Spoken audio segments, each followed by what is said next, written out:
classe, mais faut pas s'y fier parce que c'est une folle. Elle est follement amoureuse de son maître et elle a des moments où elle crie très fort, elle devient très violente si on s'en prend à son maître et donc pour moi c'est une schizophrène, mais c'est vraiment très très sympa à jouer.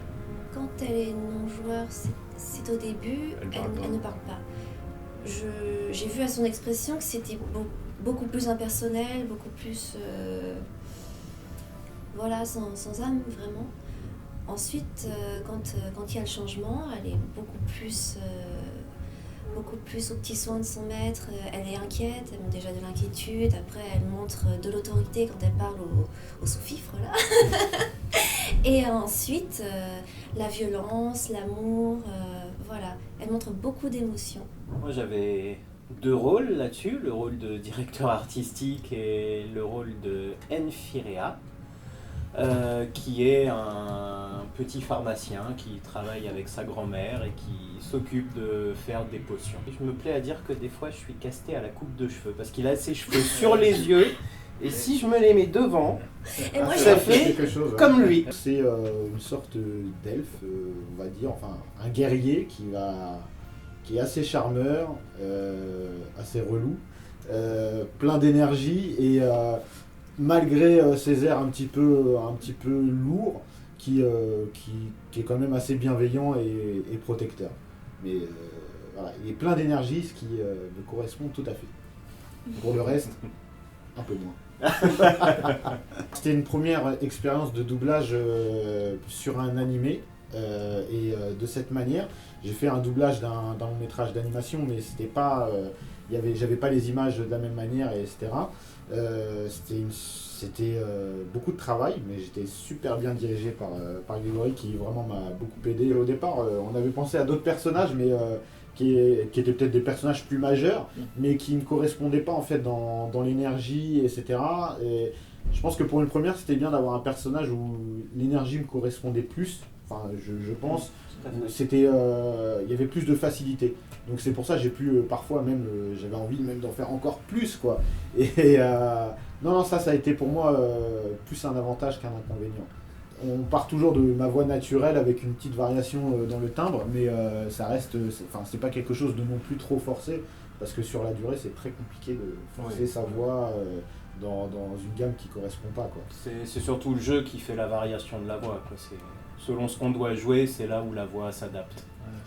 C'est aussi ça que j'ai appris, parce que moi, dans l'expérience que j'avais eue auparavant, dans les expériences que j'ai eues de doublage, c'était souvent ma voix.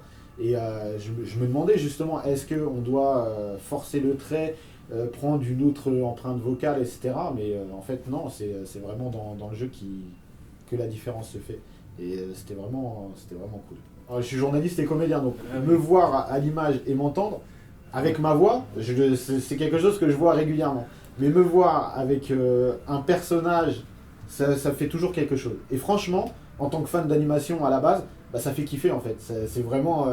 j'avais envie de... En fait, parfois je doublais, même quand je regardais en même temps, je refaisais et tout le doublage. Donc non, c'est vraiment kiffant.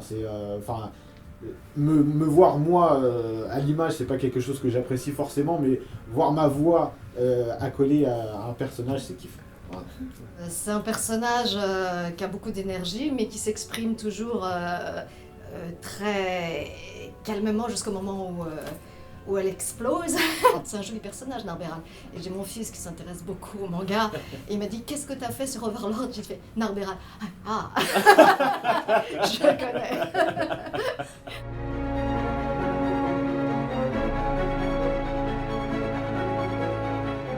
En allant voir comment les autres comédiens travaillent, en demandant aussi au directeur artistique comment faire pour entrer dans le métier, quelles sont leurs méthodes de travail et aussi ce qu'ils pensent aussi du métier. Il faut prendre des cours de théâtre. Il faut surtout avoir l'oreille pour bien... pas pour reproduire exactement, fidèlement ce qu'on voit en version originale, mais pour bien comprendre le rythme. Je sortais du théâtre, un copain m'a proposé d'aller assister sur des plateaux, et voilà, tout simplement. c'était un hasard, évidemment. J'ai fait beaucoup de théâtre et souvent on m'a proposé de venir assister parce que dans le théâtre privé, il y a beaucoup de gens qui font de la synchro. Et à chaque fois, je disais, oh non, je ne veux pas être enfermée, c'est impossible. Je voulais être sur les plateaux ou tourner, évidemment. Puis j'étais enceinte. Et là, pour tourner ou être sur un plateau, c'est compliqué. Et je me baladais dans les rues et j'ai rencontré un copain à moi qui ne s'était pas vu depuis au moins 15 ans. Et il était devenu directeur de plateau. Et il travaillait pour Schinkel. Et en fait, on a discuté, il me fait, ah, tu fais du doublage? Je fais non, pas du tout, etc. Il fait, écoute, j'ai des essais, ça t'intéresse de les passer? Et j'ai été prise pour jouer dans Five Valentine dans Cowboy Bebop. C'est moi qui faisais le premier rôle d'un manga à tomber par terre. Et j'ai commencé comme ça, en fait, voilà. C'était vraiment le gros truc d'un coup. Et puis après, je suis allée à Dubbing, etc. J'étais assistée et puis j'ai commencé à travailler et puis voilà. Ça s'est enchaîné comme ça. Et puis j'ai commencé à travailler avec des gens qui parlaient le japonais, qui connaissaient les VO par cœur, hein, qui les connaissaient. Donc c'était des gens quand même très... Les ingé-sons étaient très branchés manga et tout ça. Donc on avait un Parce qu'ils s'en foutent aussi, les ingé-sons. C'est vrai, hein, on avait un retour critique très fort quand même. Hein. C'était ça aussi qui était intéressant. Et j'ai commencé à connaître cet univers comme ça. Moi, je sortais du théâtre privé. J'avais bossé avec Pierre Mondy, quoi. C'était un autre monde complètement. Ouais.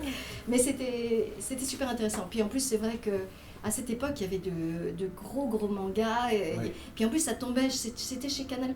Donc c'était vraiment des séries prestige, quoi. Encore une fois, c'est mon expérience de novice. C'est-à-dire que quand je suis arrivé, je pensais qu'on devait aussi se calquer sur le jeu des Japonais, mais c'est pas forcément le cas parce que le personnage, on peut l'interpréter autrement,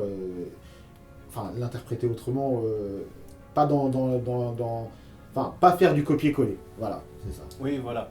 C'est le jeu japonais, on peut pas faire exactement le même.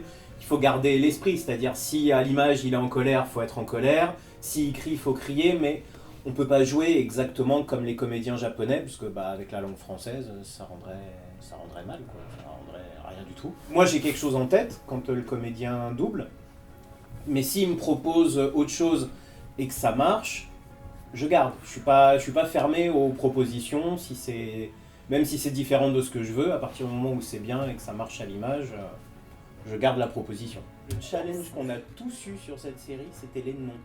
On dirait une ordonnance de médecin, des noms de médicaments, Narberal, Albedo, qu'est-ce qu'on avait? Narberal, c'est pas mal, ouais. Luc Lutte, déjà. Luc, c'est un peu chelou, déjà. Hein. Alors, Momonga, ça va, et Einzolgon. On s'est tous plantés au moins une fois, au moment où notre personnage doit prononcer... C'est pour faire plaisir aux Allemands, je pense. C'est sûrement.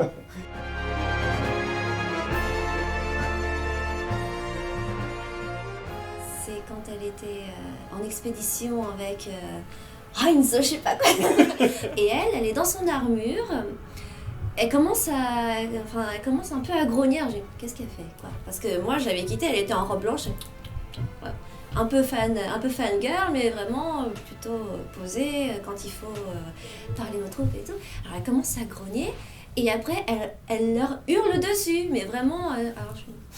Ah ouais, là c'était... J'ai été surprise, mais j'ai adoré. J'aime bien ces changements d'humeur comme ça. C'est une vraie fille, quoi. Oui, voilà. Oui, c'est des moments d'émotion forts, en fait. Jouer la harpie, hystérique. Ouais, moi j'aime bien. Il y a une scène qui m'a marqué, je vais pas spoiler, mais c'est ma dernière scène, riche en émotions. Vous comprendrez si vous regardez, j'espère que vous regardez. Sinon, pourquoi regarder l'interview? Je ne comprends pas. Et donc ouais, c'est ça qui m'a un peu plus marqué. Après, au-delà de tout ça, en fait, c'est à chaque fois que je jouais un truc, en fait, ça m'a tellement... J'ai découvert une autre facette du métier de comédien, et c'est quelque chose... à chaque scène, en fait, je me disais, ah ouais, donc là, l'intensité, c'est comme ça, là, cette émotion-là. En fait, chaque scène était différente, mais ça me procurait quand même un plaisir. J'ai pris énormément de plaisir, vraiment. Sincèrement, je sais pas si ça s'est ressenti, mais j'étais, franchement, encore aujourd'hui, c'est vraiment un vrai kiff. Donc, chaque truc qui se sont passés dans l'animé, c'est différent. Mais la dernière scène, c'est le truc qui m'a le plus marqué, vous comprendrez. La relation que j'ai avec son personnage, en fait, c'est surtout ça, c'est dans le rapport, toujours Enfin, oui, c'est bien pour toi, parce que moi je me fais tout le temps reconnaître. Donc voilà, je suis un séducteur raté. Donc comme dans la vie, ça va. Ça, je trouve ça plutôt sympathique. Là, pour le coup, c'est pas avec mon personnage, c'était une scène très comique à un moment quand ils vont voir un gardien qui peut se transformer Ah oui, oui. en autre chose. Et, Autre chose, ouais. voilà, et ce gardien est complètement délirant, il part dans des impros, dans des déclamations. Enfin, lui m'a beaucoup fait rire.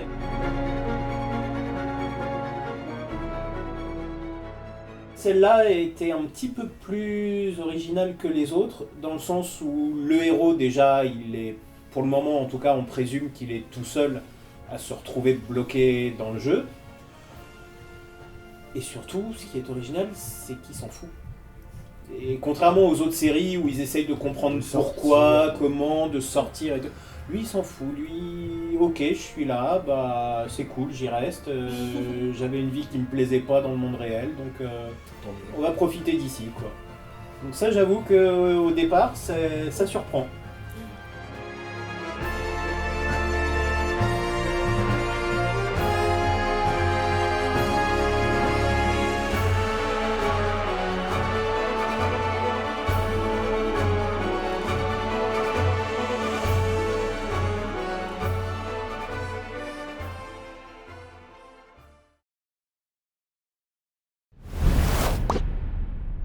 Pop, pop, pop, pop, pop.